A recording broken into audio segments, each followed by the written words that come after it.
Il y a des gens, il y a des énergies qui se nourrissent, des forces qui se nourrissent du sommeil des gens, de l'inconscience des gens. Combien de bêtises on a pu faire dans notre vie parce qu'on était inconscient. On s'est embarqué dans des choses parce qu'on était inconscient. On savait pas ce qu'on faisait. Donc Rabbeinu dit que les chitzonim, maintenant les forces extérieures qui se sont accrochées à la personne, elles ne le laissent pas sortir. Pourquoi? Parce que c'est un esclave chez eux.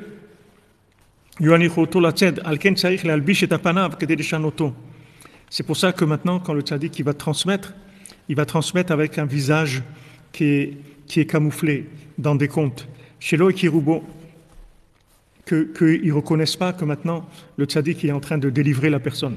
C'est-à-dire c'est le tzaddik qui fait une opération de commando avec les contes et il va venir délivrer quelqu'un, mais de façon à ce que les forces négatives ne se rendent pas compte qu'il est en train de délivrer quelqu'un.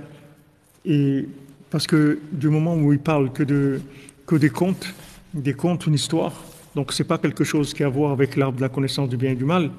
Et les forces négatives, elles ne se rendent pas compte que dans ces enseignements-là, qui sont sous une forme de conte, il y a les enseignements les plus puissants qu'il peut y avoir qui vont réveiller vraiment la personne.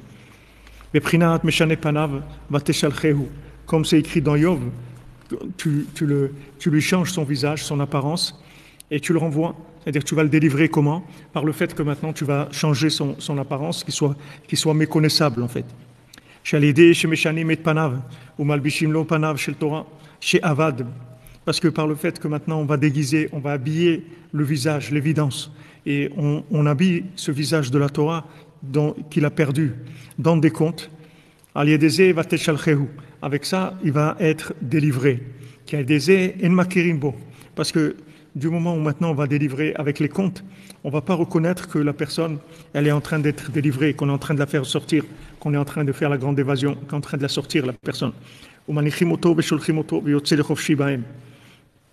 alors maintenant on le laisse et on le renvoie et il sort libéré de ces forces-là négatives. Donc le tzaddik, il habille la chose de manière à ce que maintenant il n'y ait pas d'évidence.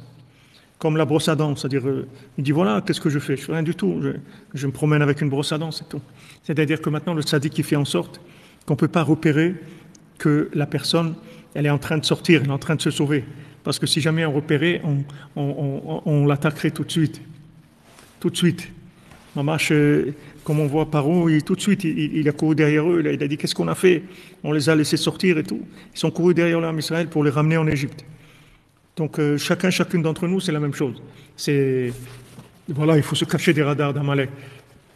C'est la même chose. Ne croyez pas que vous êtes libre.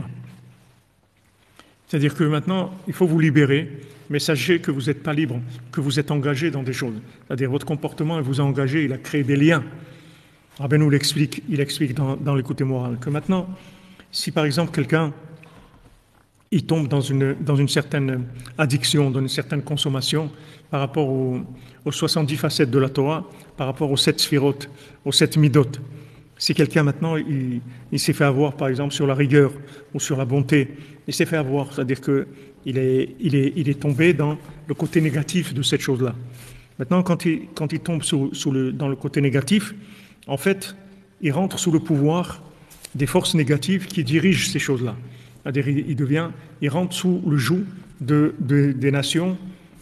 Par exemple, s'il y a une nation que maintenant sa façon d'être, c'est la rigueur, alors quand quelqu'un va être dans une rigueur qui n'est pas cachère, c'est-à-dire une rigueur qui n'est pas au niveau où elle n'est pas gérée par la sainteté, elle n'est pas là gérée par Hachem, par les tzadikim, donc sa rigueur, elle va être décalée, elle ne va pas être comme il faut. Quand elle va être décalée, il va rentrer sous le joug de cette nation-là qui s'alimente de la rigueur qui est mal utilisée.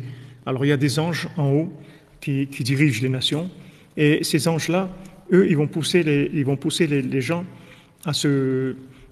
à dévier dans leur midot, à dévier dans leur comportement. Et quand ils dévient dans leur midot et dans leur comportement,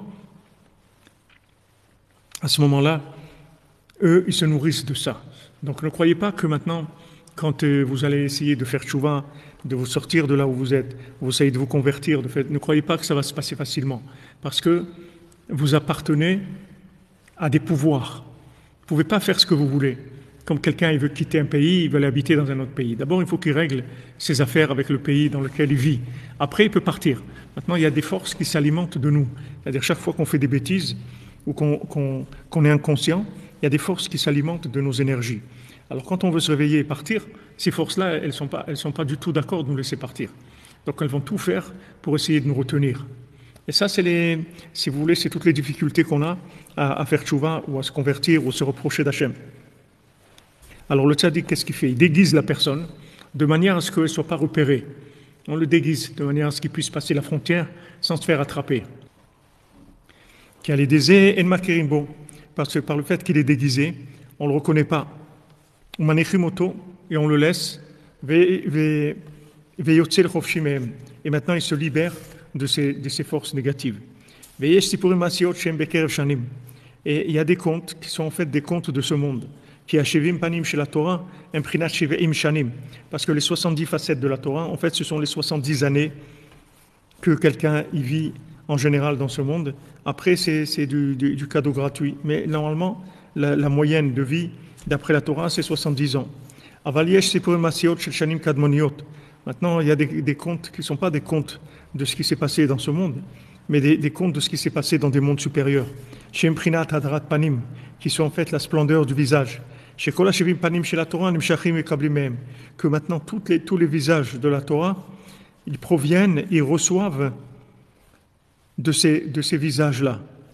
Qui est Shmi chez Nafal, Mikol Hashevim Panim chez la Torah, chez Efshal et Roero B'Shum Panim, qui m'a les pour Masio Shechan Kadmuniot. Parce qu'il y a des gens qui sont tellement tombés qu'on ne peut pas les réveiller si ce n'est que par les contes qui sont antérieurs à la création du monde. Chez Imprinat Hadrat Panim. Parce que qu'est-ce qu'il y a dans ces contes en fait? Il y a la splendeur du visage, c'est-à-dire il y a la conscience, il y a l'évidence de la conscience. Donc il faut savoir que quand vous rentrez dans un autre pouvoir que le pouvoir d'Hachem, alors vous faites driver par des forces négatives. C'est pour ça qu'on dit Kolmi chez tout celui qui rentre dans le joug divin, le joug de la Torah, alors on lui enlève le joug de Derech Eretz, le joug de la Malchut et du Derech Eretz. On enlève le joug du pouvoir et du Derech Eretz et du savoir-vivre, c'est-à-dire du fonctionnement social. On lui enlève ça. Les gens, chacun, selon combien il a fauté, il est tributaire des mouvements sociaux, c'est-à-dire de tout ce qui est le contexte social. Et il est tributaire aussi du pouvoir négatif. Il est tributaire de ça, parce qu'il est rentré sous leur tutelle par son comportement. Maintenant, pour sortir de là, il ne faut pas croire qu'ils vont nous laisser sortir comme ça, parce que pour eux, si on sort, ils vont mourir. C'est-à-dire ils n'ont plus de quoi se nourrir. Donc ils vont se déchaîner, ils ne vont pas se laisser faire. Donc qu'est-ce qu'il fait le tzaddik? Il nous déguise et il nous fait sortir.